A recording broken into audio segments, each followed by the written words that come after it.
You could look at today like a play in 3 acts. First, revelation. Second, rejection. Third act is accommodation. I'm Jeff Jower. And I'm Rick Levine for Planet Pulse. On this Monday, June 30th, we have the moon in expressive Leo, and she is what sets up the play today. That's right. The moon in Leo forms a harmonious trine to innovative and inventive Uranus. Early afternoon, about 1:40 on east coast of the U.S. today. And it's interesting because we often think of Leo, the power and the will of Leo, is not doing so well with the wildness of independent Uranus. But today, those two are working together. Well, yeah, there's a trine between these two fiery signs. I mean, from the moon in fiery Leo to Uranus in fiery Aries.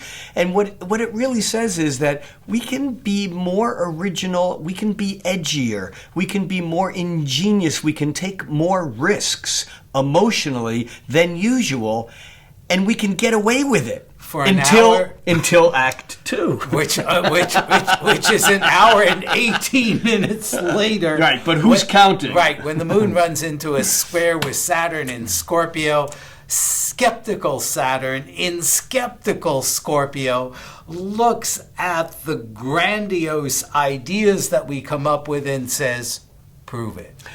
I think you're being kind. I personally, I think that... How dare you? I think that the crazier, the more ingenious, and the more brilliant the ideas are that we have when the moon trines Uranus, the less interested Saturn is in saying prove it. It just says forget it.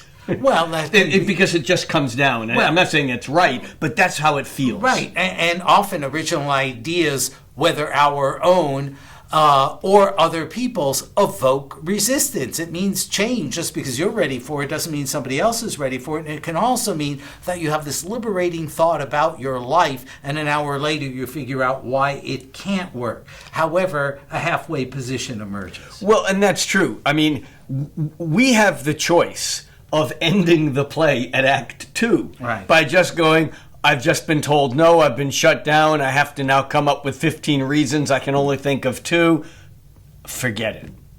However, if we stick with it, if we do what we need to do to respond to that Saturn square, then we actually get to move to Act 3, which changes the game. Right, because the moon forms a harmonious, cooperative 60-degree sextile with active Mars in Libra. That's about 3 hours later, about 5:45 p.m. East Coast time. So that act is longer. The second act is longer. The struggle with Saturn is longer. But the third act is really about finding cooperation or compromise. And again, although we've tended to describe this as our relationship with others, it can equally as well have to do with what we are telling ourselves. Yeah, I would actually say that the third act, I agree with the words you used, but the culmination of the third act is doing it. Good point. Because we have the idea, then we're sent back to the planning room or the drawing board, and we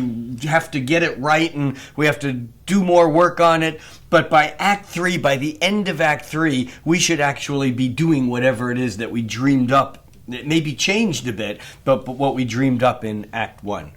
I'm Rick Levine. And I'm Jeff Jower, inviting you to become subscribers to Planet Pulse by going to the Tarot.com channel on YouTube and joining there.